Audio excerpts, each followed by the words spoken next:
Welcome to the RutPOP podcast. I am but one of your hosts. You are but two of our hosts. Brandon and Zach are here, and we're gonna have but one and but two. It's better than thing one and thing two, baby.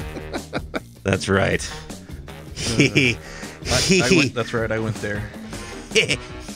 We said but. We did. We dropped a butt on stream. Hopefully we drop no more butts on stream. Yeah. Anyway, I don't like streaming butts. We have a very special guest. Are you ready? Is chat ready? Yeah. Is this the guy with the cool last name? The guy with the cool ass name. The cool last. Like, doesn't he have a cool last name, or am I thinking? I think personally, I think the name Ryan Arey is a superhero type name. Anyway, Ryan Arey, and Ryan Arey is in the freaking house, ladies and gentlemen. Can we get a round of applause? He is live on Twitch. There we go. Hello. There we go. Hey, what's up, everybody? I've been forced to use Twitch. You've been and Discord, and Discord. Twitch and Discord. It's a whole new world for you, baby. I have no idea who's watching me right now, or how they're doing it, or what dingy basement in the middle of some strange Central Asian country I'm appearing in right now. This is fun. That's where we are. Let's do it. Yeah, welcome to the clubhouse. You're getting a little taste of it, like in the background as we were getting set up and everything. All the cool toys we have in the basement. It is the dark hole in the floor where someone is saying it puts the lotion on the skin or it will get the hose again. Anyway, Ryan, thank you so much for joining us today, live on Twitch, and hopefully everything is. We got people from Australia watching you tonight, man. It's awesome. Oh, cool. So good day. Good day. Let's start off the right way, though, Ryan. Can you, for those who are silly enough not to know who you are, what you're about, what you do, can you give me a little bit of backstory on you, where you hail from, and what you're all about? Absolutely. I am in New York City, currently under lockdown for almost a year. We're fast approaching day 365. Very exciting. And what's your dog's name? What's the dog's name? My dog's name is Doug. And Doug appears at the end of every ScreenCrush video. He does. Yep. He's at the end credits. Hi, Doug. He's my assistant manager, technically my boss. Doug and ScreenCrush is a channel that I make YouTube videos for. We cover everything from Marvel to Star Wars, from Star Wars to Marvel. At least right now.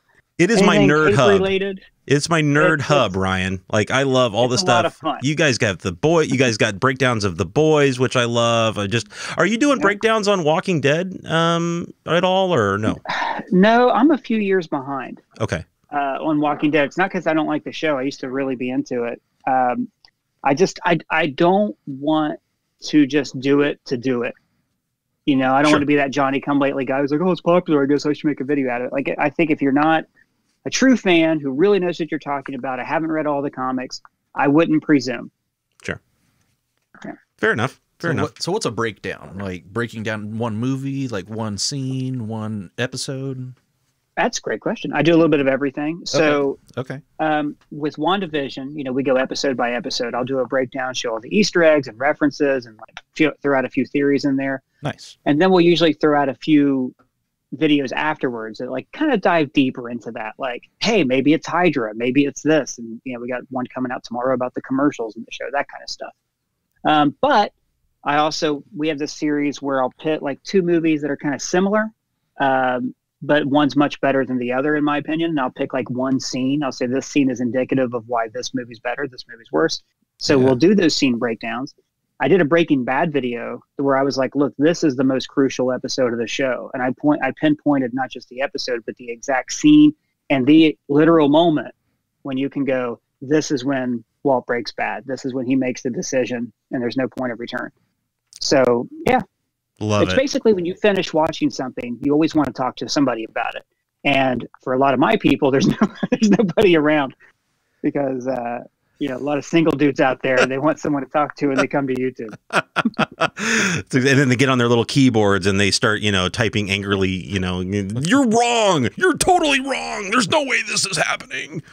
I love it. I feel like the comic book guy is just the embodiment of my audience. Right, exactly. Nice. Just kidding. Love you, ScreenCrush fanatic.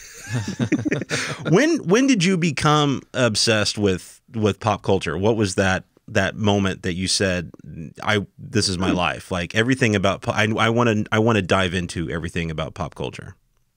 For me, I was obviously always into it. I was a kid, collected comics and loved action figures, that kind of stuff. I'm leaning out of frame every now and then to grab a toy from my dog. Sorry about that. That's cool. Or you might hear him growl during the tug right now. Cool. He'll get, and then it's going to be dogs. hilarious. We love He's dogs just on going to this collapse show, like so. that. That's awesome. Yeah, I heard you guys got one there at your feet too. Oh. Yeah, there's a giant walking carpet down here. Mine's a little tiny guy. Little footstool. He looks like the footstool in Beauty and the Beast whenever he needs a haircut. Nice. A little, like ragdoll thing. Sounds like it too. As far as like when I wanted to do it professionally, it was kind of a slow burn because I was a video editor at the same company that owned ScreenCrush, and then kind of started just absorbing YouTube videos, writing my own stuff. I wrote as an amateur for a website called Movie Pilot, which let anybody write an article. It was like an open blog. Huh. That was really encouraging too, doing that. And I don't know. There's also like when I was a kid in '97, I got the Star Wars Visual Dictionary not a visual dictionary, the Star Wars Encyclopedia for Christmas. And at this point, this is like prequels. So the novels were canon. The holiday special was canon. Like I remember that in there. And I remember getting this thing and being like, I'm going to memorize all this crap. Like I want to try to remember. I want to be that guy who remembers all this stuff as humanly possible. I don't know why I wanted to do that. So I've always had that kind of like cataloging mind, wanting to like know what every little detail of something was. Right. Nice. I was that way. I mean, we both kind of were with Star Wars. For us, it was the Trivial Pursuit game, Star Wars Trivial Pursuit, and poor Brandon could never beat me. Unfortunately, I would get to the end. I'd get all the, like, basically I could never, there were two rules. One, I could never go first when we played that game. And two, when I got to the center, when I got all the pie pieces and got back to the center, I didn't just have to answer one random question. I had to answer the entire card. Yep. That makes sense. Yeah. Those were only my rules. If I ever made it there, I would have done it too. No, you wouldn't have. Please. Yes, I would. My buddy, my high school best friend and I, who's still my best friend to this day, also into comics, Star Wars, all that stuff. Same exact thing. You're right. Like I got that game. We sat down to play it. I ran the board the first time. Right. The next time he ran the board. And I was like, this is the worst gift I've ever gotten. Because no one will ever play it with me. I can't even play it with me. The figures are cool. That was basically it. 100%. That's like awesome. What Docking Bay was a Millennium Falcon in '94. It was like a Jeopardy thing. We had to buzz at the same time.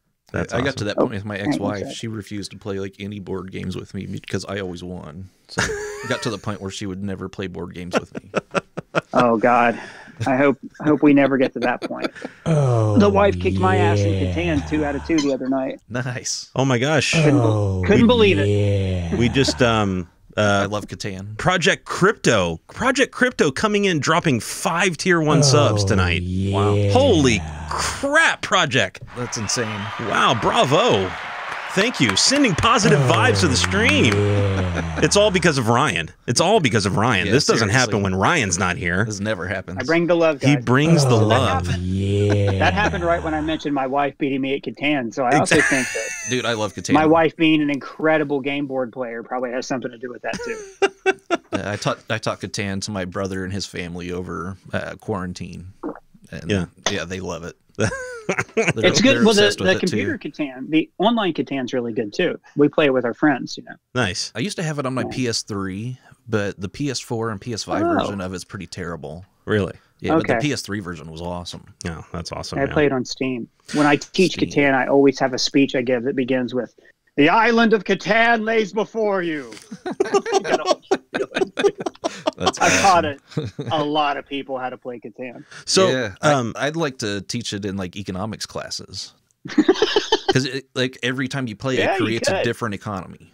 Okay. That's true. You have different you have like different crops that you grow off your land. Like you can get like wheat on the yellow ones, sheep on the green ones, ore on the gray ones. Oh my gosh. Brick on the like rock quarries, and like iron ore on the other rock quarries. Gotcha. So you take those and you craft things out of those things. Like you build houses and roads and stuff like that. And like, so the economy is always different because like sometimes there's a shortage on wheat. And like everybody's like trading big for wheat. And it's so funny too, because you will see the most normal people in the universe sit down to play this game. And by the end of it, you're right. It's like everyone's a tycoon and out for themselves and not wanting to trade. And it really reveals the best and worst of the human race. Yeah. It's a great game. Oh, so it's like quarantine again. Yeah, Mason loves it because it's like Minecraft. It's like you have to craft stuff. Right. So Mason loves it because of that. Yeah, Justin likes it because you have to master an economy. Like you have you create like which one's the current. I've never becomes a currency. I've never played it. I've heard of it. I've just never sat down to actually play something like that. Let me ask you this though. Instead of talking about our wives, let's talk. Sorry, Ryan. Let's talk about your mom. What is the deal with the your mom thing? I gotta know this. Like, where did this start? Explain it to the audience. That was a question. I thought you were just getting me really good. I really didn't see it coming right there. Well, I had to figure out a way to spin it back into that thing, but I really did want to know what that was. You did real good. You did real good. You got moxie, kid. I think you got what it takes to make your mom jokes for a living in the big time. Your mom jokes. That was because, long story short, the Mandalorian came out and we've been kind of hungry for content, and we just, got the video store set up, like I was really excited about that, the cash register, everything. Right. So, I was just in a great mood, I guess, as part of it. And I was also like kind of taken with how silly my job is. So I do these Easter egg videos, right? An episode comes out and I like a Mandalorian, and I go through and I find out, like, if I don't know already, I research what the ships are, the guns, the aliens, every little tiny background detail, and then theorize about the plot. It's a deep dive. It's like if you ever wanted to overthink any aspect of a show you watch, you go to a guy like me for your YouTube videos. Right. So I was doing that. I was going through the bar, and I was like, this one looks kind of weird, but it's not really anything. So I thought, I should just say it's your mom or your. It went through a couple of different drafts. Like it went through, like, it's your boyfriend, that's your dad, and I was like, no. Which is funny because I feel like I was approaching it from a very literate, intellectual perspective before I went back to like this joke that basically was my mainstay in grades 7 through 11. I think every time anybody said anything, me and my friends were always like, "Your mom." Right. Your mom. That's what she said. Right. After that, after that's what she said, stop being cool, and then before it started being cool again in the office. Right. There was "That's your mom." It's like this little brief window. Gotcha. I love it. I honestly, I'm trying to bring it back into all my streams now because your mom. We literally, I sat and did a Lego build one night, and me and this guy literally just did your mom jokes the entire night. Nice. That's all we did. It was so much fun. It was so much fun. Anyway, I just want to know what the backstory was. All right. There's still a thing. Like, my 9-year-old nephew knows like your mama jokes. Oh yeah. Yeah. People have been telling George Carlin in his stand-up talked about doing your mom jokes when he was growing up in the 30s. So I'm pretty sure that as soon as like two cave boy teenagers got together for the first time and they were like, discussing like how the animal they were skinning, one of them said, "Where'd you learn to skin?" "Your mom." Right. That's hilarious. Started like I have to hear that before they threw the sometime. bone up in the air. People were doing that, Yeah, I've been looking up old George Carlin skits on YouTube. Like there's old black and white ones when he had like none better. Yeah, he would come out wearing like a suit. Like and complete clean shaven, like slick back hair. Didn't look anything like him. Oh, Georgie boy. Yeah. All right, let's get into it. Let's get into the meat of all this. Let's talk freaking WandaVision. Yeah. That's small talk. Not small talk. Not small talk. Not small talk. Enough small talk. So 2 episodes have passed since we last talked, right? Like episode 7 and 8 have Yes, passed since correct. we last talked? Correct. Okay. Yes. And we have one left. We've got one left. And so, Ryan, I feel like, honestly, the timing couldn't have worked out better for us to have this conversation leading in to the final episode of what I feel is the series, not a season finale, but a series finale. I strongly believe that we're not getting a season 2 of at least this one of WandaVision. I don't believe we're going to get a season 2 of Falcon and Winter Soldier. I don't think we're going to get a season 2 of Loki. I think Loki we might be. You think so? Have you heard this already? Or is that just what you feel? I feel like I have, but let me just reel that in and just say that's a prediction because Gotcha. I don't remember where I heard that. And the reason I feel that way is we talked offline about these MCU series replacing the need for multiple movies. Instead of getting Iron Man 1, 2, and 3, we just shortening time. Yeah, we just get this real time and production time. The question begs is, is it Disney pushing that envelope forward, right? And saying, okay, Kevin, we need you to make a series for our Disney Plus streaming series. Or was it a collaboration where Kevin said, okay, we can really utilize this particular format and have some serious fun with it? I mean, I couldn't imagine WandaVision in its current form on anything other than TV.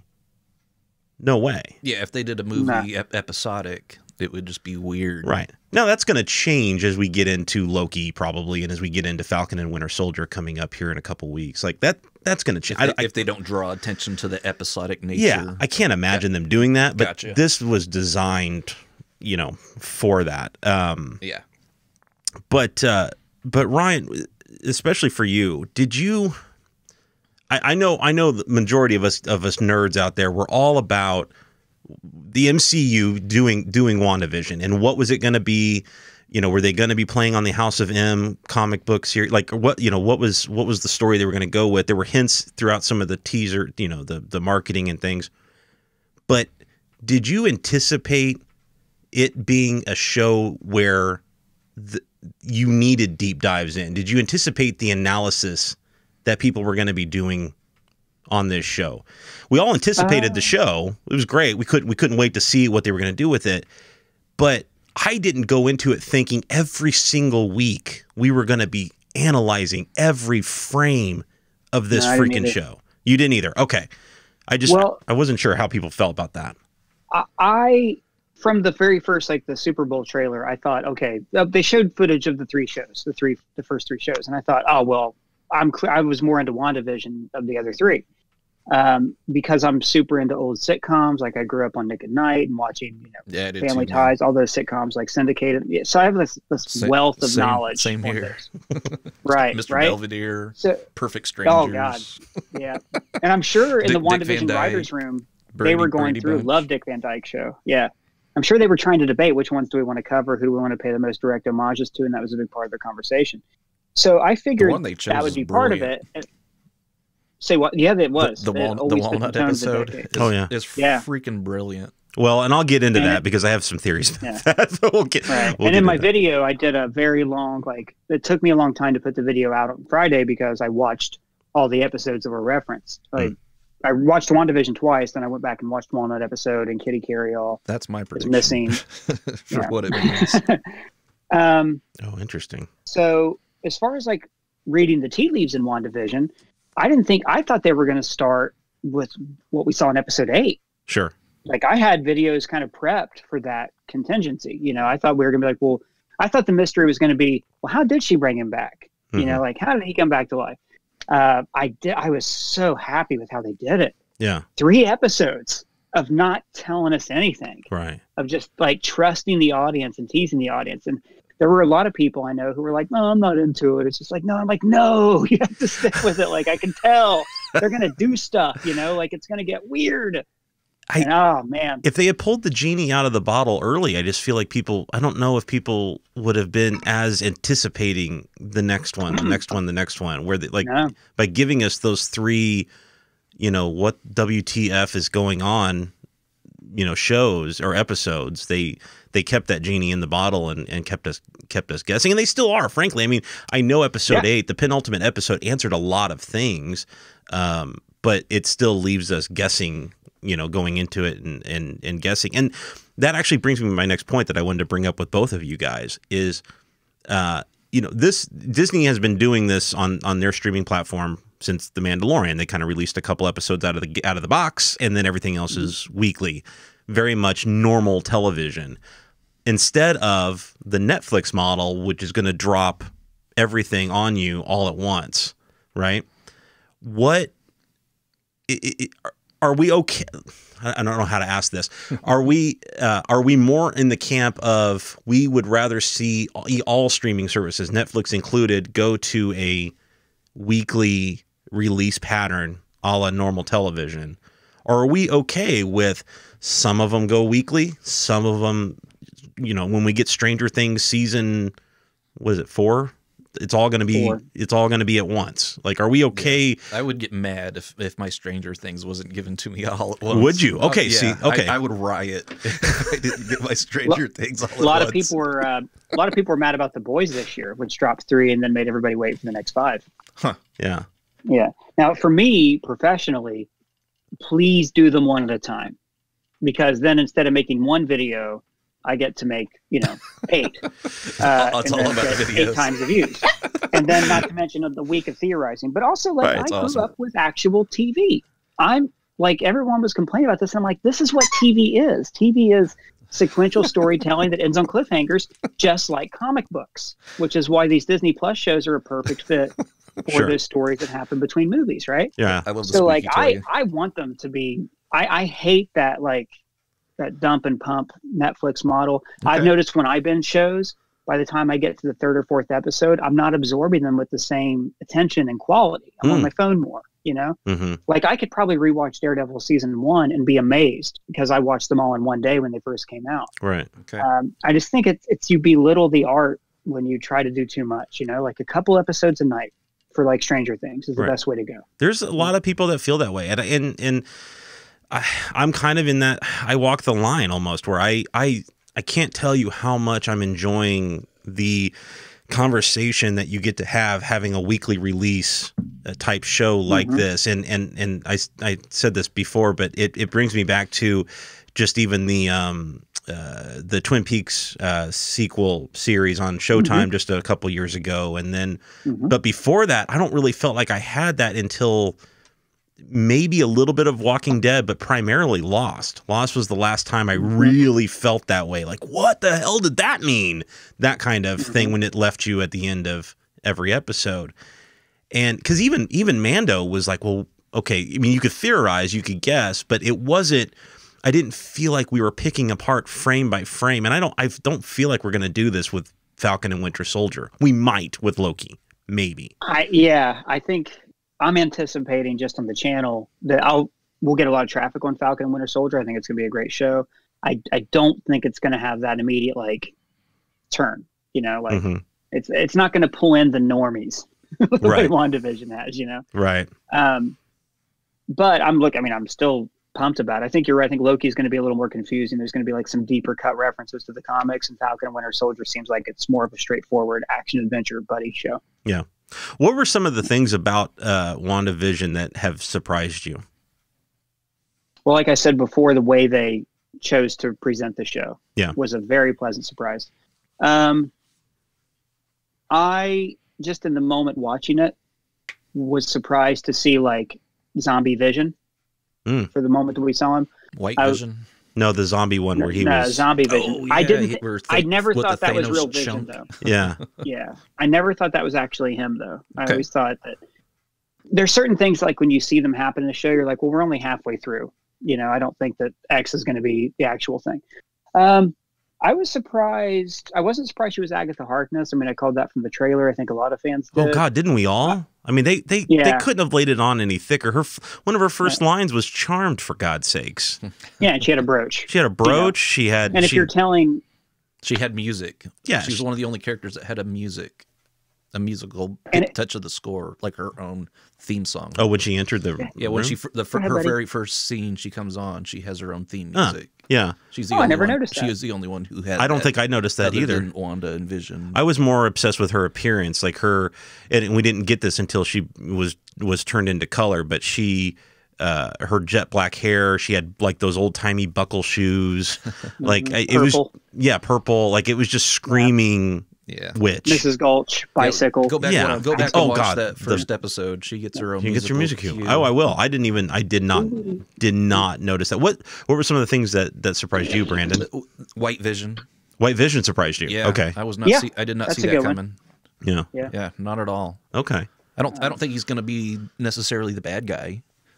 I think he's going to be computerized and indifferent to good or evil. Right. he'll probably do like what he's told. Right. I honestly, the big thing that stuck out with me was just how long they continued the television show theme, like how long that progressed. And I feel like maybe we're finally out of like TV world officially as of this last episode, because we didn't get the please stand by screen at the very end of the episode. I feel like that was kind of our signal that we're done in TV, that it's all cinematic movie stuff kind of thing happening right now. I think when she saw the studio was the key indicator there. You know, that was the I would have gone with the stinger in the previous episode at the end of episode 7 when they brought the stinger in. Because the first 6 don't have a stinger. Right. They don't have a scene in the credits. Yeah. And then that kind of signifies, oh, yeah, we're in the present day now. That we're in the time period in reality when that became a thing. When we started doing that at the end of every Marvel movie. Yeah. So I think that brought us current. In the late 2000s. That's a great observation. Yeah, it was right around that Iron Man time. What were Ryan? What were some of the things that you, even though knowing that we still have a final episode to go, but what are some of the things that you wish they would have included in this show that you haven't seen yet? I'm just going off of what we've seen in the show, not like what will probably happen in the next one. When it was revealed, like it was Agatha all along, which it turns out it wasn't Agatha all along. Right. Like they really misled us in that. Right. I had a whole video ready to go. I'm glad I didn't put up because it was all, well, here's all the, I did do like an every clue video. Right. But you can only do, I mean, they give you information, but instead it was like how Agatha was messing with the universe that she created. Fine. Okay.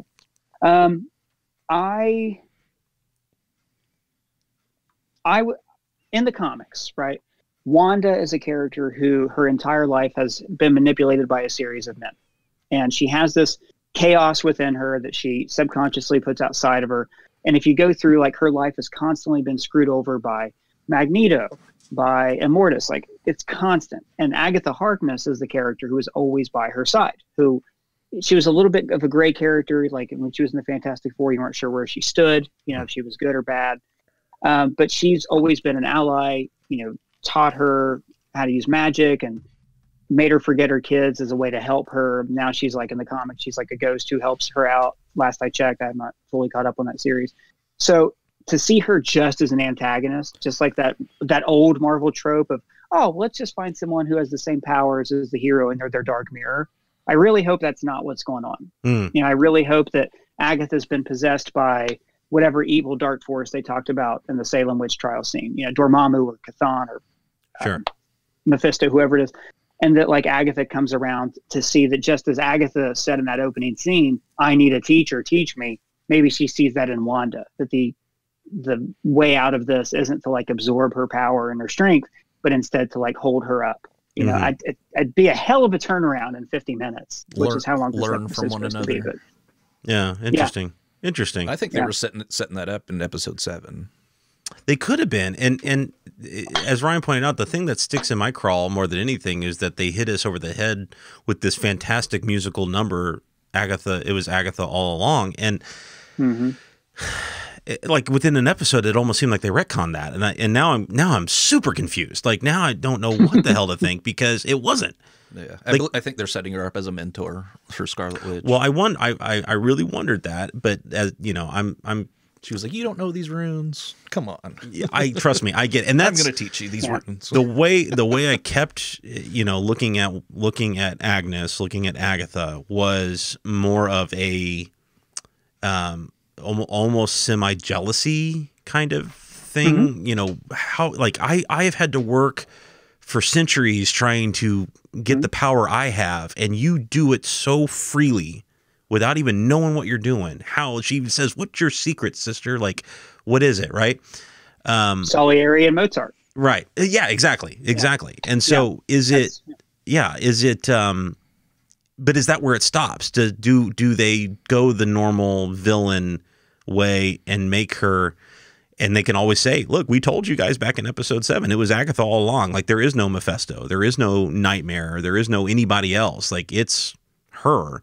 We told you it was her. Why are you guys not believing it's her?" kind of thing by the end of the episode. If it's her and she ends up as a ghost who then mentors Wanda, I'll be happy with that. That's close to the comics, and that's more close to the relationship in the comics. Sure.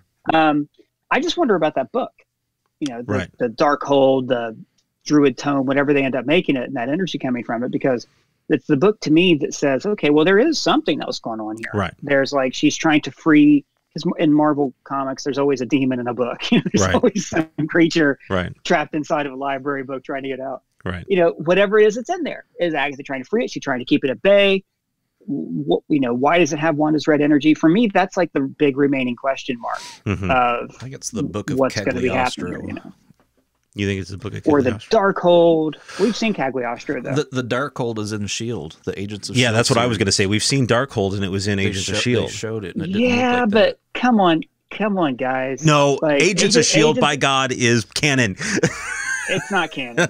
As soon as they never mention the snap, this universe-shattering event that like lasted 5 years, it's clearly an alternate reality. They basically said that in the last season. I love Agents of Shield, but it stopped being canon right around the time Nick Fury left. Chat says canon.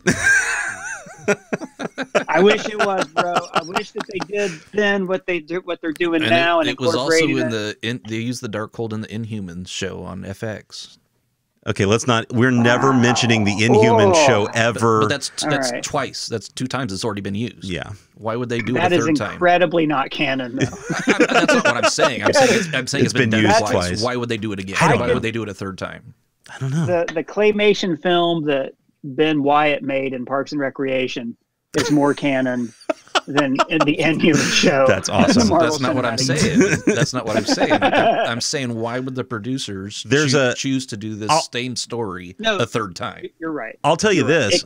I'll give you this. Another magic book. Yeah. I'll give you this. There might be. I could almost separate them. We could almost say there's a TV canon, and then there's. When I say TV, I mean normal TV canon, ABC Studios canon, and Cloak and Dagger. Yeah. And an MCU canon, and maybe it does fall outside of that. I'm hoping that it's not the Darkhold because of that, because I feel like we've seen it, and that's too much of a big, move away from it. But I don't know. Interesting comment though that Ryan brought up that I really wanted to talk about was this deconstruction of Wanda that we've been seeing since the beginning of her introduction in Age of Ultron.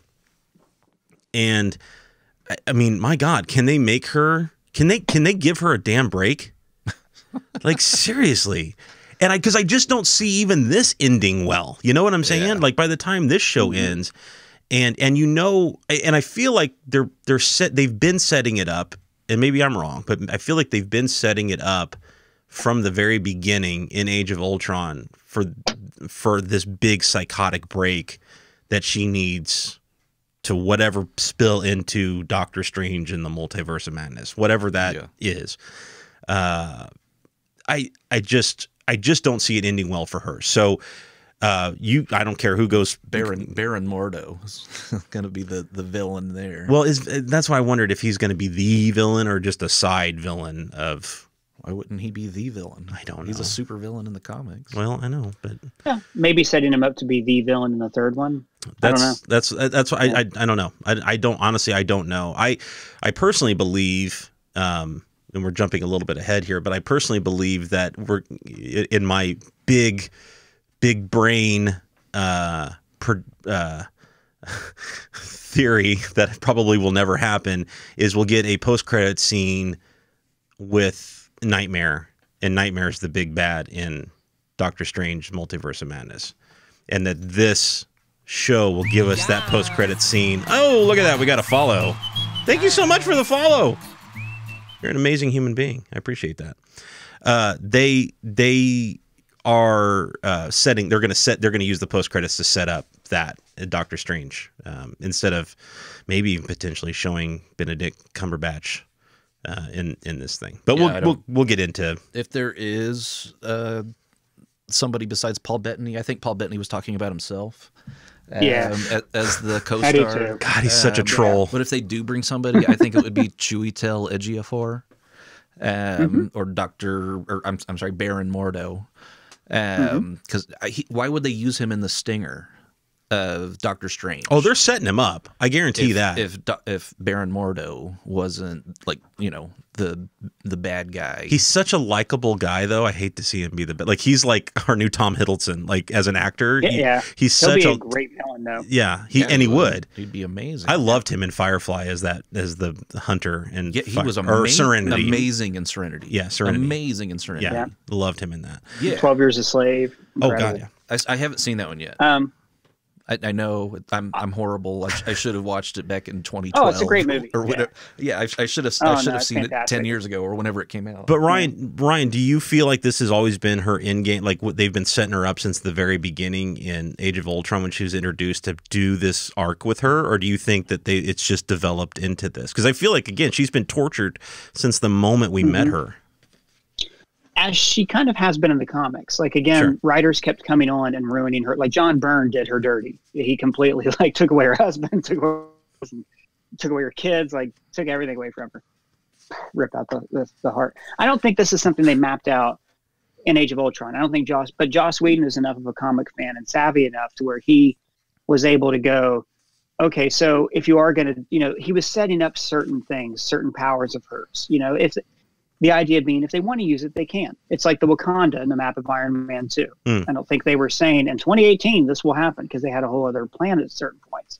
But they know that you put these things in. If you revisit them, great. If you don't, who cares? They were still an Easter egg for fans. I think Zach makes a good point. Also, I think they are setting up the Marvel monsters. I think you're right with Nightmare. Oh, yeah. I think you're right on with Nightmare. Okay. I think they're setting up Nightmare. They're setting up all the Marvel monsters. I kept thinking Marvel Zombies. Vampires are coming Zombies. in. They're setting up Blade. You're absolutely right, Ryan. They're going to set up Blade in the vampires. I think it is. I think it's normally the book that you said, the book that's been used twice already. I think normally that's where the Marvel monsters come from, is from the Darkhold book.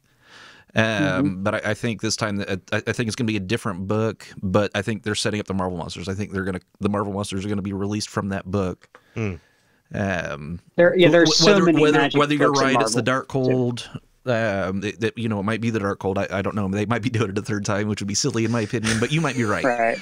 You did For me, make it's a great interchangeable. point. Say that again. I think that whatever magic book it is, it's interchangeable. You're absolutely right. It doesn't matter what the book is. Right.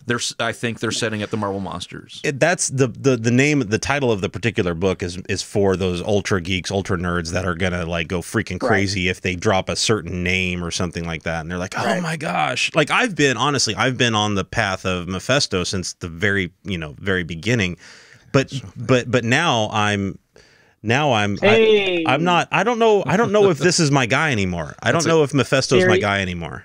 I think they're setting him up too. So that's a series 1. That's a series 1. Okay. That's the best series, best design. 1990. Is it? I like the Marvel masterpieces, man. Those are great too. The Joe Jusko art. The Lilith. The Joe Jusko. Those are great. I like the Lilith one. The Joe Jusko art. Oh, that series I don't know. That was after my time. That's pretty cool. There's my boy. Deadpool. Yeah. Love my Deadpool. That's great. Okay, so where was I at? Okay. Oh, Carnage. I was going to throw out there a post credits prediction for you. Yeah, go for it. This isn't. I'm stealing this idea. I was on a different podcast, and a guy threw out a theory, and I Nice. thought, oh, that's just great. Well, there you're were giving him rumors, credit, which is, you know, awesome. which I don't remember what podcast or what his name was off the Fair top of my enough. head, which is horrible, which is the worst way to do But this. we'll I'm sorry. find it, put it in the comments, all that. Great. Nice. I always credit people. Thank you. Unless it's something I already thought of. I always credit people. There you go. So there were, you know, you can tell they're setting up the Young Avengers. We did a whole video on Oh it. God, yeah. You got Billy and Tommy, you got Patriot. If you read the comics, you know, Cassie Lang, Kate Bishop, they're all there. And there were rumors that Hulkling was going to appear in WandaVision. And I'm wondering, this person suggested, if Hulkling is the witness, the FBI witness. And if he's not, if the second post-credits reveal is going to be, here's Hulkling. Yeah, because Randall Park was there looking for an FBI witness. And that's one of the other big mysteries. Because I Who he keep was there saying looking for. it's a heck of a coincidence if he's looking for an FBI witness and Sword gets involved, and it just so happens it's in this town, Yeah. which may or may not already have Agatha's witch dungeon in it. I don't think it does. I think that's like a pocket universe, but like there's a moment in episode 8 that really confused me where she goes, when I felt the power of this place, so many spells cast at once baked into the walls. I was like, is she talking about the dungeon or Westview? I saw that on Twitter. I was very much in the camp of just Westview, but I could see how somebody could look at it and say, yeah, maybe because she was kind of gesturing around the dungeon. I feel like she created that dungeon after the fact. I was actually trying to find the house when Wanda's looking at the blank spot, and I couldn't find it. I couldn't see that house. Right. I mean, they almost do a complete 360 on her, like, and I never saw Agnes's house, the Bewitch house in the background. The one to the right. Right. My right, not your right. My right, not your right. Yeah, my right, not your right. Yeah. It was not there. And so, and I feel like that house has moved. Like, Hey, my right, not your right would imply Wanda's left, which means walking the left-hand path, a sign of Satanism. uh-oh. That's a awesome. term. And Mephisto walking the is left-hand path. Mephisto's like the Satan of the Marvel universe. Exactly. All right. Hexagons, guys. Okay, and now Hexagons everywhere. The hex also refers to her powers in the original X-Men Yes. comic she was in. All right. Those were her mutant powers were the hex powers. And they were all speaking Right. Latin at the witch trials, and Senor Scratchy is, you know, Mephisto because it's Senor Scratch and all this stuff. Her son is named Nick Scratch in the comics. It's not going to be her son. Yes. It's not going to be her. She did No, have it's a just- familiar. it's just her familiar. She had It's her familiar. I agree. I mean, she had a familiar in the Yeah. comics Yeah. that she sacrificed, so she has a thing for sacrificing animals already. So it's been established. Right. Right. I forgot she sacrificed Ebony. Yeah, she sacrificed her black cat Ebony in the comics to gain really sucks, some lady. power. Right. Yeah. It does Sounds like suck. her. It's horrible that she did that in the comics, and it's horrible that she killed Sparky in the show. I killed Sparky too.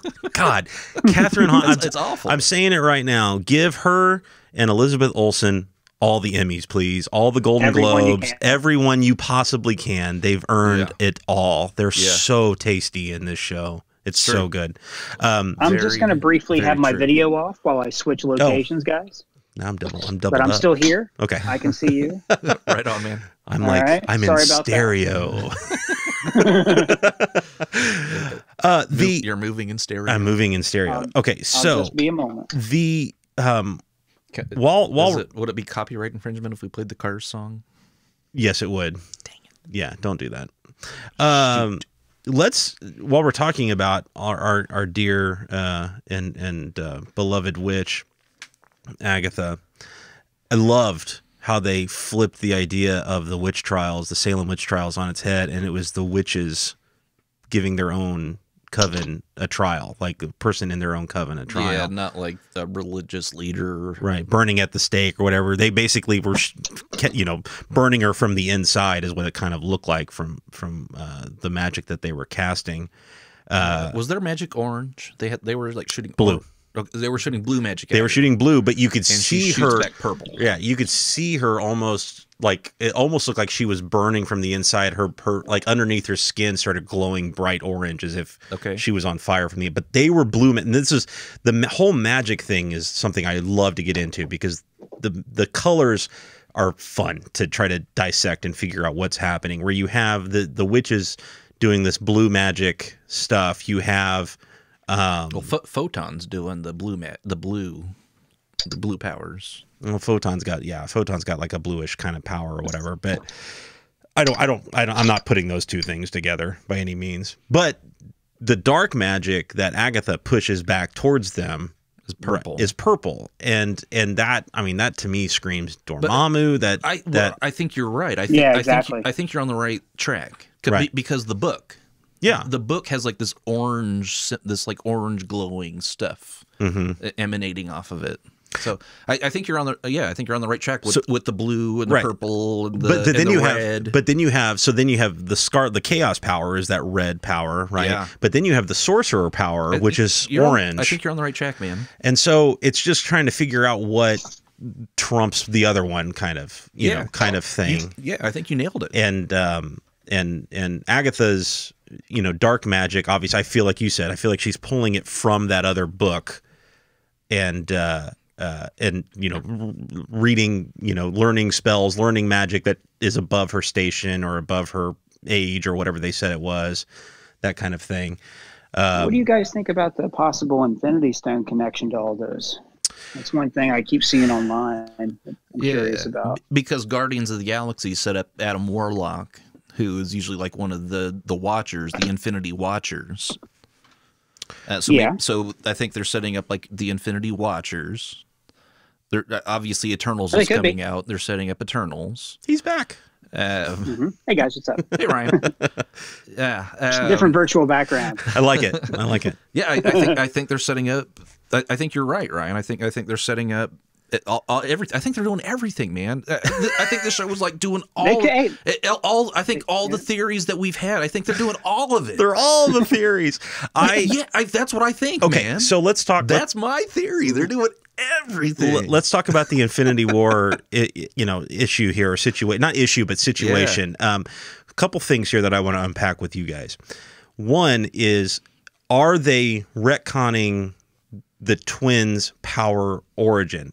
Up until now, we've always been made to believe they got all of their power from the Mind Stone, okay? They've now shown us that at least Wanda had at least some kind of dormant power, right? Mm-hmm. Are they giving us the hint? And the same thing, they're kind of doing the same thing a little bit with Monica, with the deal. Are they giving us little tastes of the X gene? Are they saying that was there and the Mind Stone just kind of exacerbated it, right, and kind of brought it to the forefront? Amplified the power. Yeah, I think you're 100% right. And the reason I ask this is it leads me back to her brother. Was he already because his it's not that he's not a witch, like the Mind Stone didn't make a witch out of him or anything like that. So was his power also dormant and the mutant power? A mutant power. And the reason I ask this is when the tragedy happens in their home and they're blown and the explosion happens, he is 100% fine. He doesn't have a scratch on him. And he's the one that comes running from around the corner to pick her up and put her underneath the bed. Almost as if the instinct kicked in and he took off with his super speed without realizing that he could do it. He was already a mutant. Right. He was all like the gene's already there. His mutant power had already mutated. And we've seen that that mutant gene is there, and usually what makes it kick in is some kind of high stress situation, or there's something happens to them that kind of brings it out of them, that causes that mutation to expand. Yep. Or just puberty. Puberty, which is pretty high stress. Right. Yeah, it's a change. Right. And so anyway, so the high stress situation with Pietro is, all of a sudden this he hears that explosion, and for him, time would almost freeze around him and he could get out of the way. did he kind of grab her on the way, you know, did he just grab her arm and take off with her kind of thing? And that's how she was. Because come on, I mean, it's happened right behind him. Like that should have obliterated them, but it didn't. I would have to go back and look because I didn't think of it in that way at all. My read on that, I always think like, look, when they do the X-Men and the mutant gene, they're going to do it the way Feige wants to do it. Right. They're going to introduce it on their own terms. And obviously, like, this show's been in development longer than they've had the rights to technically include that. That being said, the Spider-Man deal was struck and they put him straight in Civil War. So they might have taken some of the ideas they had and they might go, oh yeah, Pietro was also a mutant. But my read when I saw the scene with her encountering the Vision inside of the Mind Stone was that she must have done something for, like, somehow in gaining those abilities, hexed Pietro in the same way that, like, Monica's been hexed, and gave him this power of the Space Stone, speed power, to protect him. So Sure. he would be able to move from danger. Sure.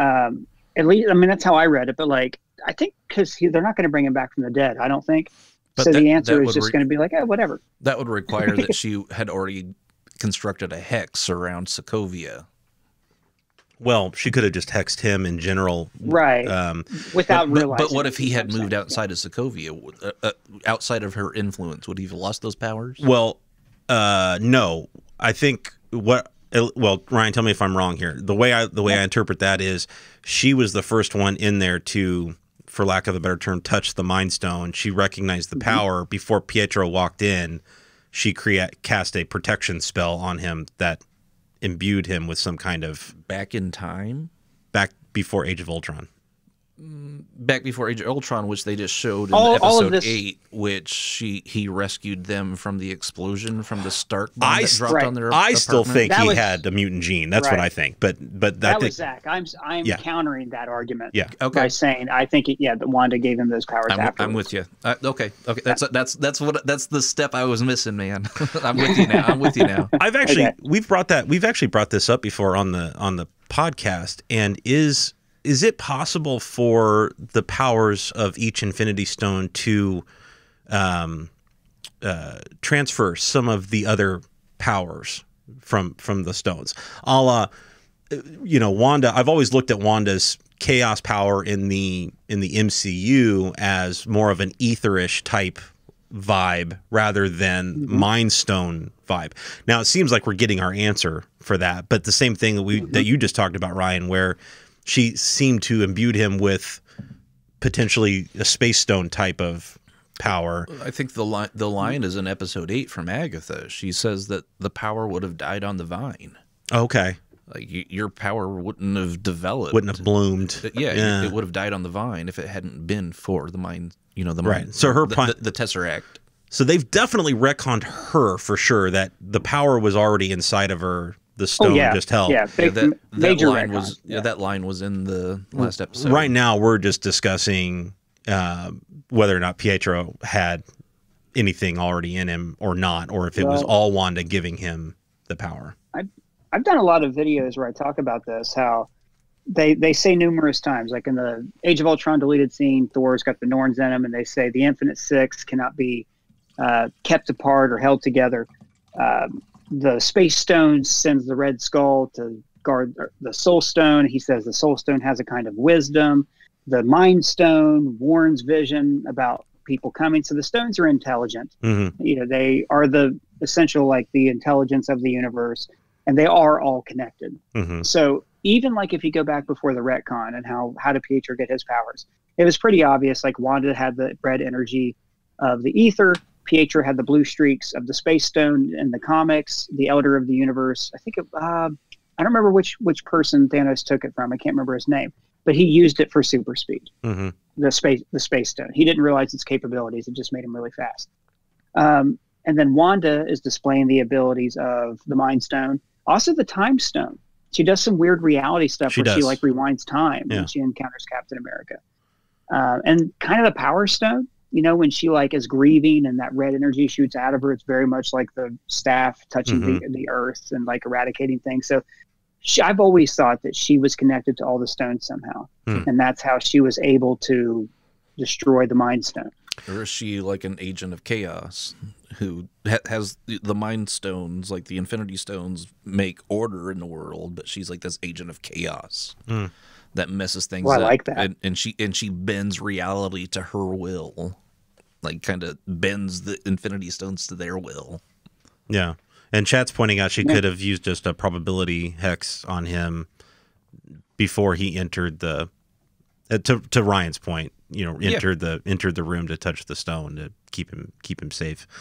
I don't know. I don't even know if there's still so many questions that they have to answer in 50 minutes, and it's not even 50 minutes. It's by the time you do credits and the opening. I'm very curious to see if we get a previously on WandaVision. I'm really curious to see if we get that on this episode, because I think, like you said, or we've all said, I think we're officially out of the TV realm at this point. We're officially into cinematic mode. Yeah. I thought we were out in episode 8 as well, though.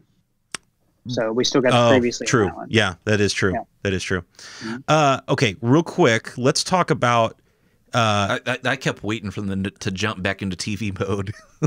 I was like waiting for it. I was like, well, when are they going to jump back into the TV world? I still think it's wild that Agatha gave herself a theme song. Like, I just think it's so crazy. Like, how full of yourself do you have to be to give yourself a theme song? Didn't it like hit #1 on Spotify? Oh God, yes. Ridiculous? Yeah, it did. It's been in my head for 2 weeks. That's insane. In my video, I did this little mashup where I took that and Troy McClure singing the Planet of the Apes musical. Nice. Oh wait, I was wrong. It was I mashed that up with Agatha all along in my video, and I swear to God, it's been stuck in my head. Oh, it's great. I can't get it out. Like, I've just been walking around the house humming it. I can't. That's the problem. Songs like that get stuck in my head, so I can't. Like, I've listened to it like 10 times, and I can't do it anymore. It's a bop. Yeah, it'll completely bomb you.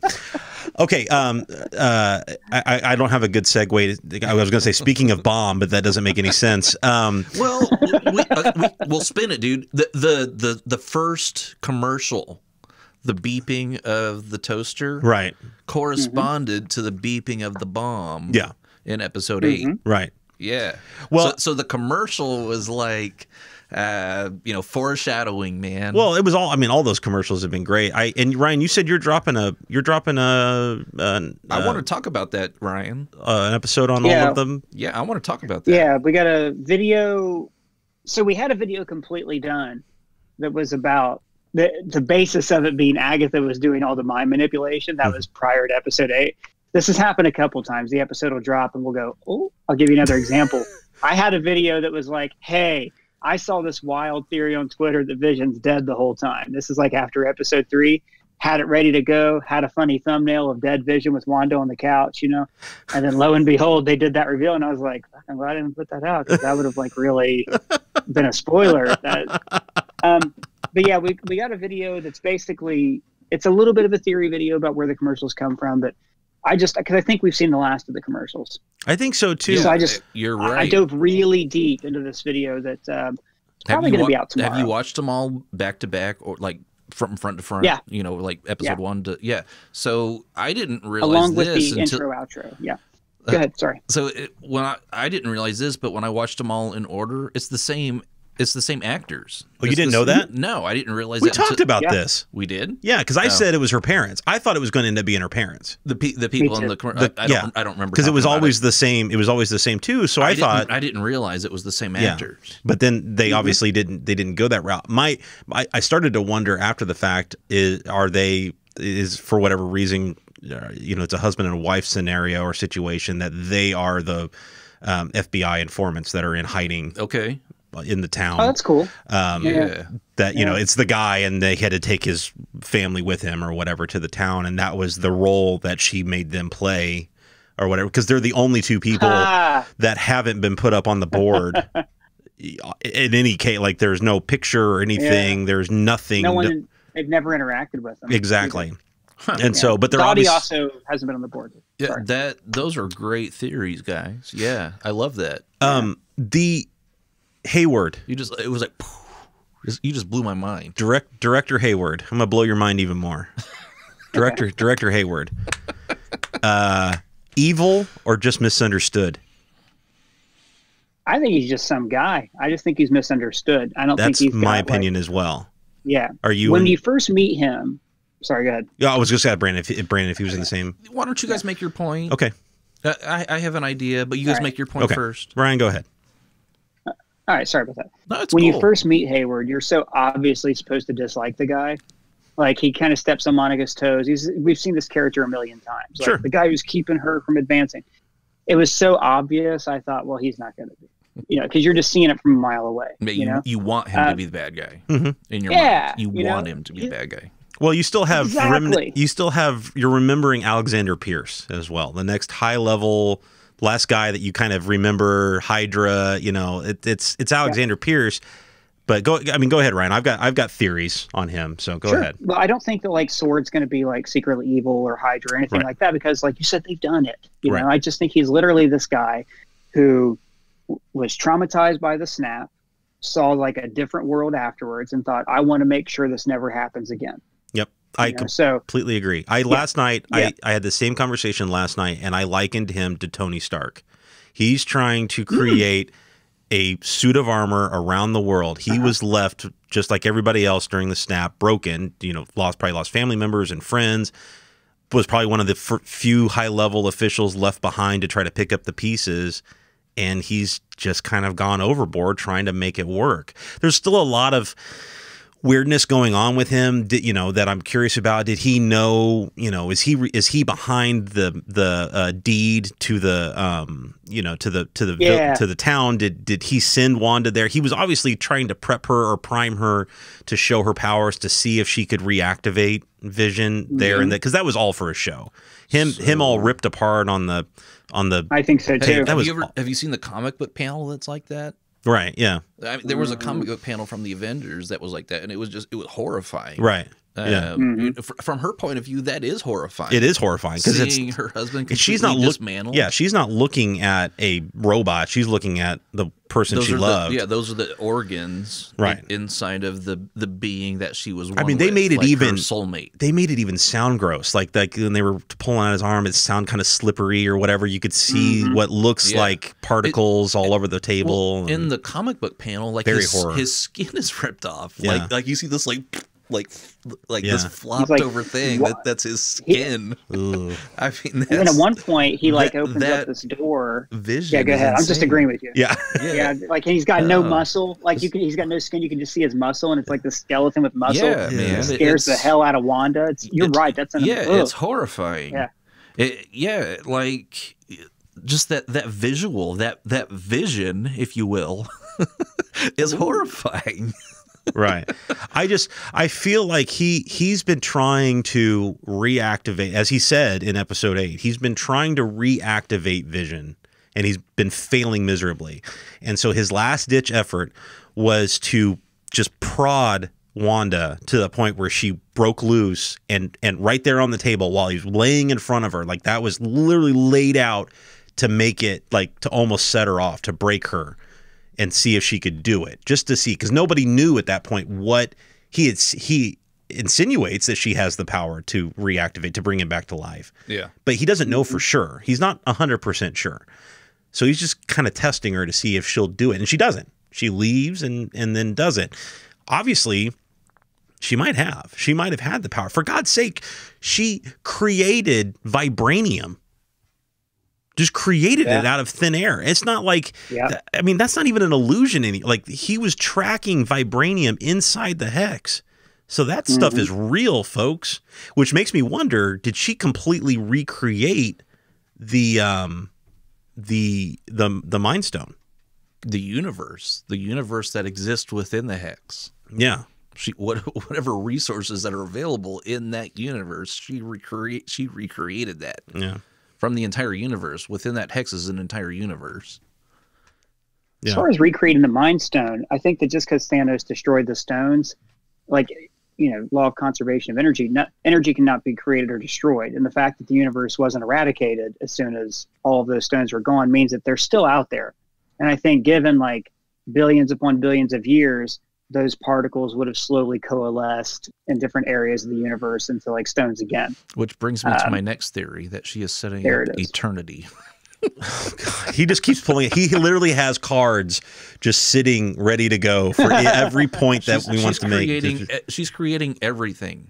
She's creating eternity. She's doing exactly what you guys were saying. Yeah. Somebody brought that up last night that within the hex is a universe. Right. It's everything that's in our universe that we know of from the Big Bang till now, from the past 10 billion years till now. Right. Everything that started in that one point, that one eternity, everything that's exploded from the Big Bang till now. Including the things that I keep hitting with my hands that I don't know what to do with or where to put. Okay, just put them down by your side. Yeah, that's a good point. I'll stop grabbing cards after this. Yes, I promise. After I show you this one, what the collector looks like, and how similar he is to Eternity, who has also been established as a character in the MCU. The collector. The collector. Quite a bit different. Yeah. Quite a bit different than Benicio del Toro. But that also is not what the collector originally looked like. Someone who's similar looking to Eternity is what she's setting up. She's setting up everything, a universe, an eternity, a multiverse, if you will. Okay, so speaking of multiverse, let's get into Fietro. Okay. Mm-hmm. Fee. Pietro. Okay. Fake Pietro. Faux Pietro. Okay, I'm with Pietro. You. Faux Pietro. Which I loved. Okay. I loved that Agatha dropped that name in episode. I mean, that was just beautiful for her to say that. I thought you said Fietro. Like it's theatrical. Okay, so which was also awesome. Let me give you my thoughts on Fietro. I think that this is actually a Quicksilver, as I hold up another card. I'm trying to help you out here. I know. You were stumbling. I helped you out. I think it's your COVID brain. I know. I strongly believe that this is. That's why I brought my deck of cards. Your deck of cards is fine. I strongly believe that this is a Pietro from a multiverse, and the reason why is. Do you want these back? Just the Pietro. Oh, Pietro. Okay. It says on the back what their name is. Okay, so just the reason why I think this is because it was a very small nugget they dropped, but they did drop it, and they said that the hex was being breached the second he showed up. He's got to be somebody from outside the hex. He wasn't manifested inside the hex. If you were gonna drop that nugget and say there's a breach the second he shows up, what's the point if it wasn't really being breached? So somebody got pulled in, and I don't think it was Agatha pulling him in. I think she ripped him in from a multiverse in her subconscious, trying to recreate her brother. And as he landed there almost on her doorstep, so to speak, Agatha's out there having, tea and crumpets on her front lawn, grabs him like a puppet master and says, maybe I can use this to my advantage. I finally have an in. I finally have some eyes and ears inside that house, and I can figure out what's going on and how Wanda has done what she's done. So I think you're right. It's a great theory. Ryan, go ahead. No, the other thing is why cast him? Is it just stunt casting? This more of this breaking the third wall and a commentary on television, or are you really doing something? And I'm honestly good either way. If he is from that universe, I really hope he doesn't stick around. I don't want to see that be the new Pietro, or any of those characters be the new MCU versions of those characters. Yeah, I'm with you. But it wouldn't make me mad. It seems maybe a little overcomplicated. For the amount of time they have left. It could be. And a lot of the theories that I throw out there, I think, are far too overcomplicated for what we have left. So it could, So the multiverse theory that I was talking about with Eternity and the Collector, and being what they're setting up as this multiverse of madness, if you will. the Marvel Comics universe is from Earth 616. Mm-hmm. The Marvel Cinematic Universe is Earth 1999. So right there is this multiverse idea. You've got these two different universes that exist within the same Marvel Cinematic Universe. So for the Quicksilver card here, so his name is Pietro Maximoff, height 6 foot, weight 175 pounds, Wundagore, Transia, Europe was his place of birth. So I mean, it's a completely different place of birth, from Sokovia to wherever the Peter is born in the X-Men movies. I mean, which could be like Earth. I don't even know Earth. Let's call the X-Men series Earth X. So Earth X. Or 10, if you will, would be where the Evan Peters version of Quicksilver was born. The Earth 1999-99 was where Aaron Taylor was born, Aaron Taylor Johnson. Whoever this particular person is was born on Earth 616. So they're setting up a multiverse, man. I'm gonna throw out another theory that's gonna blow both your minds. Yeah, you ready bring for it this? on, Ryan, you need to be sitting down for this. If you're not already. When the hex goes away by the end of this final episode, which I feel like it will, I feel like they're gonna break the hex. Our Pietro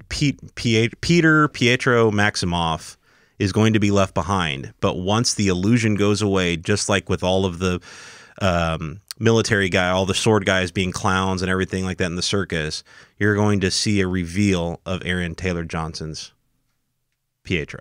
Okay. She pulled the real one. That would be really nice. She pulled the real one out of the multiverse, or not a real one, but the same actor, same version that she knows, out of the multiverse. But as he crossed through the hex, he was recast, as Darcy put it, and to create this weird kind of conflict thing or whatever. That'd be kind of kick-ass. And so then as the hex moves away, kick-ass. I mean, come on, the meta jokes in this show.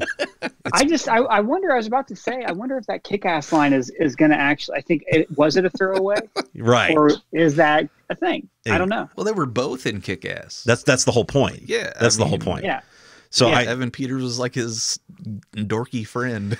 So speaking of, so let's talk about, whether real or not real, the kids. Now, Agatha has said, you have done things here. You've created life, and specifically created Vision in the kids. Do they? And she created vibranium, like and she created vibranium. Do they? Do the kids survive when the hex goes away? Are they still a thing? Are they still if they survive the battle or whatever? Wiccan and Speed. Do they survive the battle, or are their souls then dispersed into the multiverse and absorbed somewhere else or whatever? Because I have theories on that too, man. I think they're gonna win the battle by aging up. That was what I had that thought too. That ages them up. Yeah, I do not think the flagship Marvel Disney Plus show will end with child death. You heard it here first. That's my bold prediction. And maybe not death, won't happen. But vanish death. You know what I'm saying? Like, same thing. Yeah, but true. We didn't see any kids snapped away, I guess, in game or Infinity War. Of the children, Yeah, I think they're setting up the next generation of Avengers. Well, they are. I just didn't know if we were going to get that age up thing. At one point, Photon leads this young Avengers team.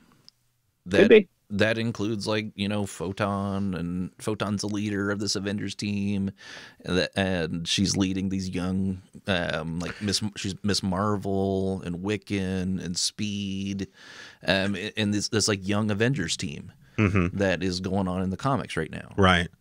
So, Ryan, as we're talking about this in battle, I'm going to throw the question out to you first, and then Brandon. Who are they fighting? Just White Vision? White Vision and Agatha? I think White Vision is going to face Vision, and that kind of like what happens it's a little more complicated in the comics, but basically there's a Vision from an alternate universe. White Vision goes into him and absorbs his body and the personality of another guy, and it basically makes him Vision again, right? I think you'll see a variation on that, or like Superman 3 when the two guys are fighting each other. I just think that he'll phase into him, whatever. Vision's consciousness is going to go into this other Vision's body. Weirder stuff has already happened concerning the Vision in the MCU. Right. It's not a stretch to think that's going to happen. That book, man, I keep going back to that book. You're not going to show an insert shot of a book with glowy energy coming out the sides if that book's not going to be important. And most Marvel books contain an evil guy. I feel like you're onto something, because I just don't feel like White Vision is enough to have this big epic battle. Because frankly, again, unless something crazy happens, Wanda's got enough power to do whatever the heck she wants, right? Yeah. There's got to be something going on there to keep her busy. I think you guys are both right. I think sitcom Vision is going to merge with White Vision. Oh, no, I have a name for him, by the way. I now call him Wanda's Vision. Okay, Wanda's Vision. I think you're right. I think they're going to merge. I think Zach was right earlier about Nightmare. I think they're going to set up Nightmare, and they're going to use him in the Spider-Man movie, No Way Home. I think you guys are all right. I think the book is going to be like an army of monsters. Like whoever possesses the book possesses an army of monsters. Like if it's Nightmare, he can set them loose in your nightmares. He also has a purple form. Nightmare does. Nightmare has a purple form in Really? the comics. Like his magic is purple in the comics. He also gives like Doctor Strange nightmares. He also gives Spider-Man nightmares on the books. He gives Hulk nightmares. Like his Hulk Nightmares in play. I just feel like, and I go back to... I think you're right on that. I think the book is responsible for all the monsters, the MCU monsters, the werewolves, the Morbius movie. They're setting up the Morbius movie with Jared Leto as Morbius. Wait a minute. Wait. The Blade vampires. Wait, hold on. Morbius is not part of the MCU. That's Sony. That's Sony. Yeah. You're right, it's Sony, but they also put Michael Keaton's Vulture in the Sony movie. Yeah, but you're getting into a whole thing there. That's where a different... Like Feige doesn't want that. Okay, the next time the three of us are together on screen, we'll talk about it. All right. Moving on. Zombies. They're setting up Marvel Zombies. Yeah. Zach's right. It's all about the monsters, man. Dormammu was a monster. He was in control of the dark dimension. He hungers for Earth. He wants to eat the Earth and bring them into his crazy place beyond time. Like they're setting up Agamotto, like the Doctor Strange's Eye of Agamotto, one of the Infinity Stones. Like it's in charge of time. They're setting up that up with like Wanda's able to manipulate time. You guys are all right. Like the Nexus is like one of the sanctums of all the worlds. They're setting up the sanctums like that like her basement is one of the sanctums of the Nexus. Doctor Strange is in charge of the Nexus of all realities. Like it's going to lead into the Nexus of all realities, and Chiwetel Ejiofor's character, not Doctor Baron Mordo. He wants to kill all sorcerers. That was his line at the end of Doctor Strange. He wants to end all sorcerers. He's gone level 12 nerd here on us, folks. I can't even. I love it. What? Yeah, so I mean, I can go on. Let me ask you a question though, real quick. They're setting up all that stuff, man. Right. Let me ask you a question real quick. So chat throws out the book is Chekhov's gun. What is? I'm not familiar with this. He's saying the book is Chekhov's gun. Yeah, I don't know Chekhov's gun, Chad. I don't know that. Yeah, I know either. The Book of Cagliostro. Yeah. I know the book that I know the Necronomicon. I can't hear you though. I had to switch over headphones. I'm sorry, guys. Oh, sorry, Ryan. My AirPods died on me. Oh, yeah. Sorry, man. Yeah, I'm long-winded sometimes. Hello? We can hear you. I don't know what's going on here. We can. I hear you. I hello. We can hear you still, but shoot. I'm trying to think of how I could help you with this. It's all on my end. I don't know why. I'm sorry. It's cool, man. I can't hear you. Hold on one second. Okay. Hold on one second. We're gonna get this fixed, everybody. Hello. We can hear you.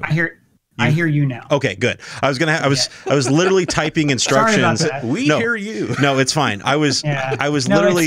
My AirPods died on me. No, it's fine. Sorry, man. I was literally typing instructions of how to go into your Discord settings and change your audio output. because that's all it was your audio output was still trying to grab whatever source your computer was telling you. Sorry, I'm a little long-winded. I'm like on this nerd rap. It was like Eminem. Oh, were you but in talking nerd that whole version. time? That whole time. Yeah, the whole time was me like in nerd version, like Eminem rapping nonstop. And yeah, I was doing like a Friday night. And cypher Ryan's as a nerd. AirPods died. All right, I'm going to throw. You were sick of listening to throw out me. a theory for you. Okay, go for it. I'm going to throw out a theory. This is based, like you just brought up a really good point. You said Wanda can pretty much beat anybody. Well, yes and no. Wanda's biggest drawback is she has all this emotional baggage. Agatha even alludes to that in this last episode. So what's really going to win the day is Wanda finally conquering her grief and facing her grief head on instead of trying to cover it up with this illusion. So the villain that she could fight that would be the most powerful is herself. Like literally the Scarlet Witch persona, she could be the person they're all fighting and trying to reason with at the end. She could actually be the villain in the big bad fight that her kids and her husband and White Vision merge with Evil Vision, dogs and cats living together. Mass hysteria. Mass hysteria, right? She could be that person at the end that they're all fighting. But I kind of still, I like more the monsters out of the book theory. Yeah, to see. me that makes the most sense, and everything that you've said up to this point makes the most sense. That the book somehow manifests something there. Now, whether or not Agatha has anything to do with kind of poking the bear, so to speak, with that, and then changes her mind halfway through and says, "Oh no, this isn't the right path. I'm not, I've screwed up or something." And the reason I say that is because Ryan, I love your brooch theory about Agatha, and I wanted you to dive into the brooch a little bit and explain how it correlates to Agatha, Wanda, and Monica. Mother, Maiden, Crone. That one. Yeah. So I'm not a Wiccan or a pagan, but so I had to do some quickie research on this. But basically, in those beliefs, there is the three female witch figures: the mother, the maiden, and the crone. They're pretty common. Like Hocus Pocus has the mother, the maiden, and the crone. Those figures. There's a and wiki it also on deals Wiccans? with like a Wiccan wiki. Sure there's a waxing moon, a waning moon, and a full moon that represent these three stages of life. Sure. So if you're looking at this and you're going, well, Agatha's walking around in a brooch that seems to have these three figures on it, then Wanda would be the mother, Agatha would be the crone, and Monica would be the maiden. If you're going to take this like quite literally, that it would take those three to beat back whatever force is inside of it. It's interesting, man. I like it. And to me, that tells me that these three are teaming up by the end of it. Like, just if you go that path, if you go that route with the symbolism of the brooch, they're all Avengers. They're all going to help out the Avengers. Kind of, yeah. I wouldn't classify them as Avengers, but good guys. Like, I feel like by the end of it, they're at least teaming up to be on the side of good. I don't know how that plays into Wanda being the bad guy in Doctor Strange 2 or one of the villain-ish type characters in Doctor Strange 2, other than her causing a lot of problems for him that he's got to clean up. Other than Ash. Yeah. I like to compare Doctor Strange to Mr. Wing at the end of Gremlins, showing up when the town's been destroyed by the monsters and he's got to take Gizmo away and say, you weren't ready. Right. And the other scene I keep telling people I really want to see is all the, chaos and all this stuff. It's burning the fires and the demons are like, there's demon guts everywhere. And Doctor Strange, who like Gandalf has been delayed, kind of flies in. And he passes through the hex and he's still got all his Doctor Strange stuff on. And he just goes, Agatha, Stephen. Like they just right, they know each other. Right, like two college kids at a high school party. Exactly. I've warned you about this. Cool. That would be cool. Exactly. Okay, well, actually, this is a good segue into episode 9, bold predictions. Let me. I'm gonna go through mine real quick, and then I'll pass off to Brandon, and then Ryan. I'll let Ryan go first. Well, let Ryan go first. Yeah. Okay, Ryan, putting you on the spot. Oh, okay. On the spot. I can go first if you want me to. I'm trying to be nice. Well, I wanted to go first. I feel like an ass because I was talking forever. You know what? Zach, I'm going first. You go first. I've decided. I have decided. Okay, so So bold predictions. The big bold prediction for me out of the gate is, number one, this is a series finale, not a season finale. We talked about this before. I feel like this is a one and done leading up to Doctor Strange 2. Again, just for all audience, everybody listening, everything like that, this was supposed to directly lead into Doctor Strange 2, which got delayed because of COVID. And so within a matter of like weeks, like instead of Falcon and Winter Soldier coming out in a couple weeks after the series ended, it was supposed to be Multiverse of Madness in theaters 2 weeks after this show ended. So I feel like this is a series finale as opposed to a season finale.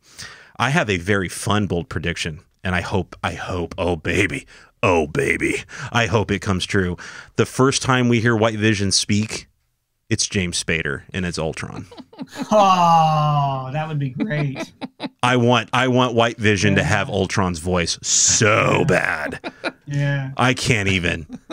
I'm telling you. You brought him up a couple weeks on our show. I want Spader in this so bad. And That I just would be feel like fantastic. this is the way to do it.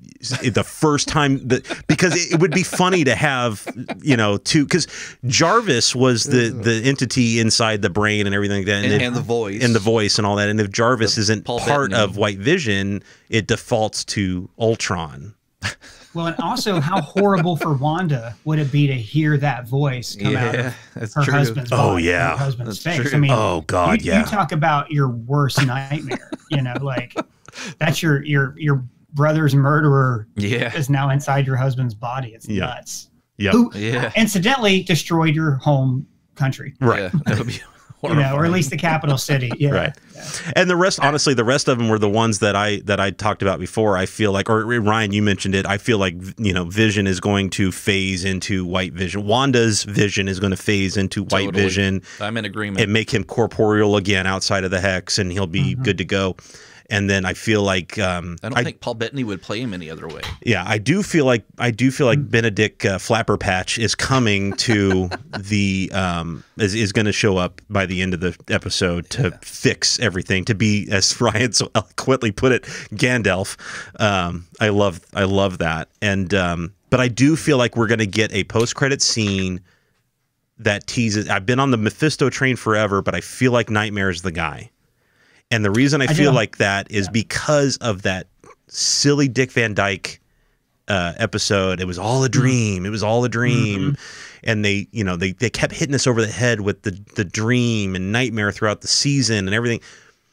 It's Nightmare. It's got to be. It's him at the end of this thing. Now I don't know if he's in that book or if being held back in the book or anything like that. But we're at least going to get a credit scene. I feel like Nightmare makes an appearance.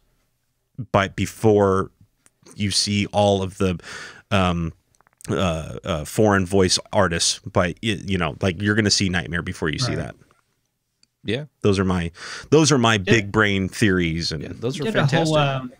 We did a whole video just about Nightmare, about like all the little hints, like when Monica's expelled from the hex, she wakes up.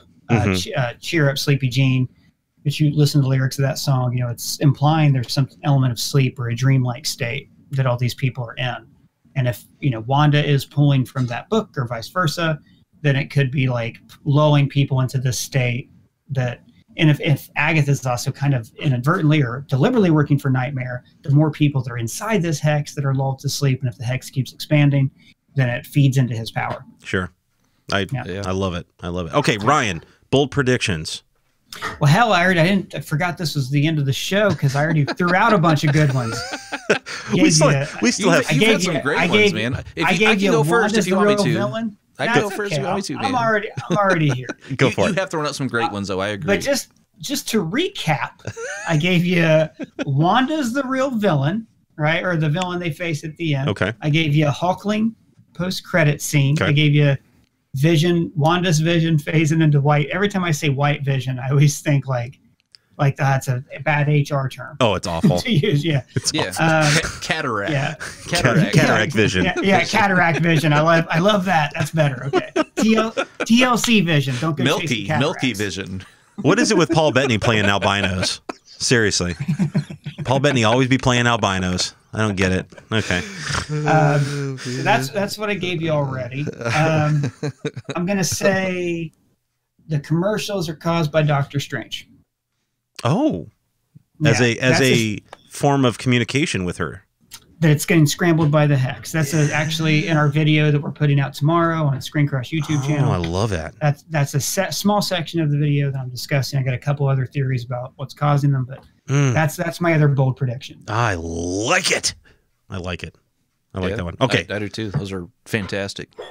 Brandon, in short form, what are some of your big brain theories? Yeah. I'm hoping this isn't the series finale. I'm hoping that they do Tom King's The Visions. That would be an interesting way to do a season 2. So that really would be. Two, like yes, Vision's been driven nuts, by the loss of his family.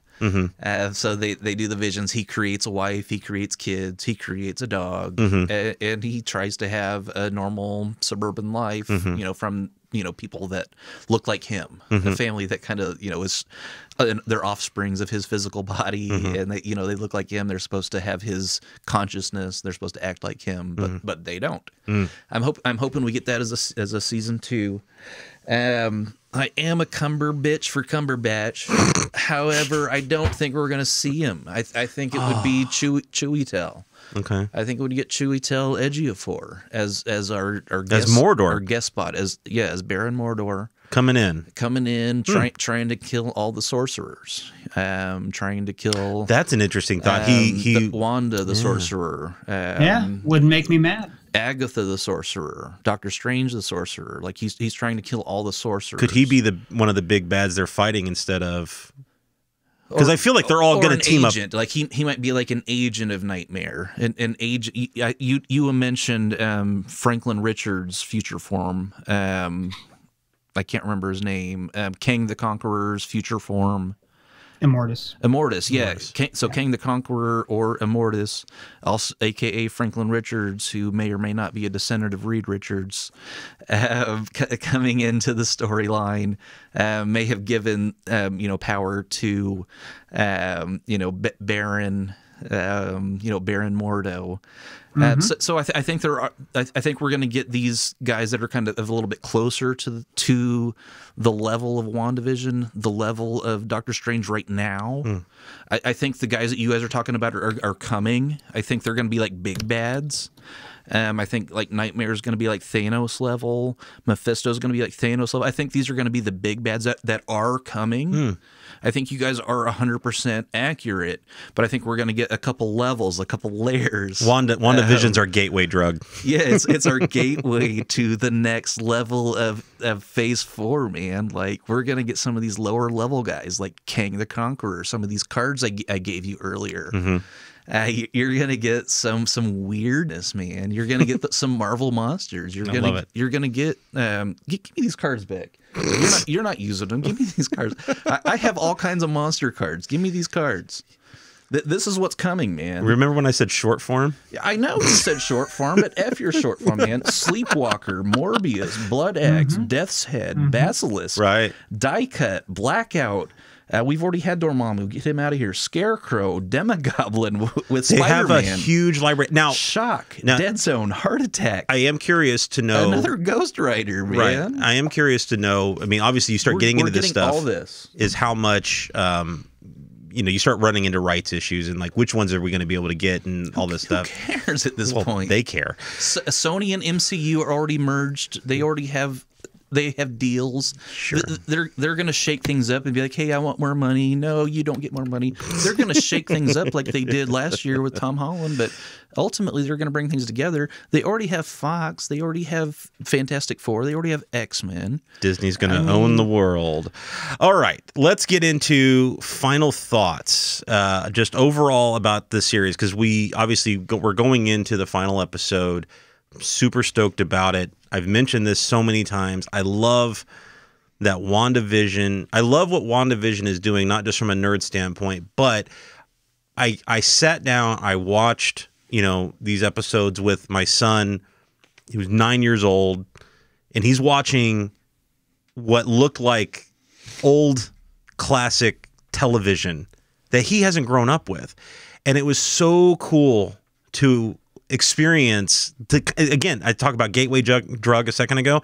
It's fun to like have this gateway for him into another world that he hasn't seen, a la what Guardians of the Galaxy did with some great music for a younger audience. And that's honestly, that's my biggest appreciation for this show, is that was my last point that you didn't let me make. What's that? Walnuts? Walnuts. It's all about the walnuts. That was my last note that I wanted to touch on, but you didn't let me. You cut me off. You have final thoughts here. And anyway, I do applaud. Good call. I do applaud what the showrunners. I love that. Have, final thoughts. I do applaud what the showrunners have done with WandaVision in that sense. I think Feige is a freaking genius. As we mentioned earlier, I just feel like he read the landscape, he saw it, he jumped on the idea, and bravo to him and everybody involved. Regardless of how this show ends, it's already been a huge success.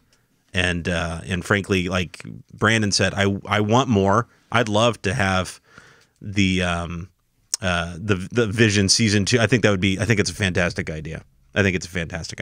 Ryan, final thoughts, sir. The show's blown me. It exceeded my expectations. I can't wait to see how it ends. I don't think we're going to get another season. I think it was always meant to be a one and done.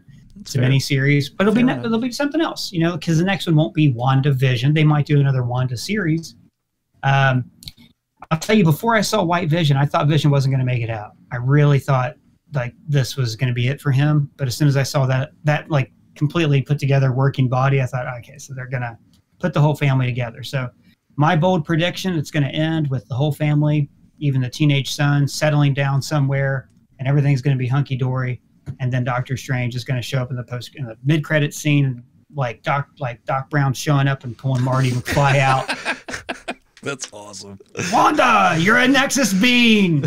Something's got to be done about your kids. It's your kids, Wanda. Something's got to be done about your kids. I think that's what we're going to see happen. Would they become assholes? Maybe she thinks the kids are gone. Maybe the kids do fade away, but Doctor Strange is like, no, we can go get them. Let's go. We can get them. That would be awesome. Like the old deleted that never happened leaked scene from Endgame. They're alive, Peter. We can save them. Right. God willing, we'll all meet in Doctor Strange 2, the search for Wanda's children. Brandon, final thoughts on WandaVision in general. Yeah, before I came over here, I just watched the Walnuts episode of Dick Van Dyke? Dick Van Dyke. Oh, nice. Yeah. I think it's very telling of what's to come. It's about him having a nightmare about these aliens that come to take over the Earth. A la the Skrulls. So I think they're also setting up the secret invasion. They're planting a lot of ideas where they could go. Yeah. Sure, yeah. Yeah, they're planting the idea of the secret invasion of the Skrulls. I love it. I think that's coming. They even hinted on that at the end of I can't remember which one it was the end of, where it was Ant-Man where Nick Fury turned into one of the Skrulls. No, Spider-Man 2.